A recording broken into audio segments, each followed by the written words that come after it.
Diyos aniya kami, nagayugpo kanimo. Kami imong gipasaylo,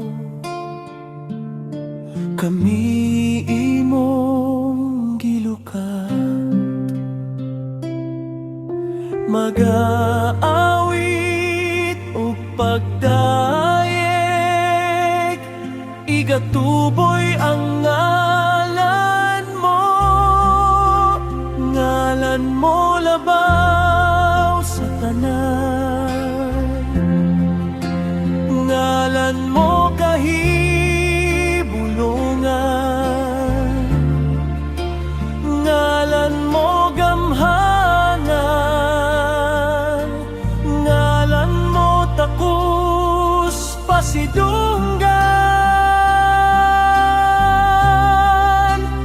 Ngalan mo labaw sa tanan,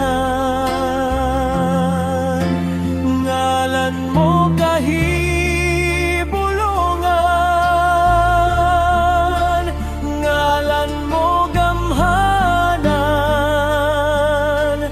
ngalan mo takus pasidunggan.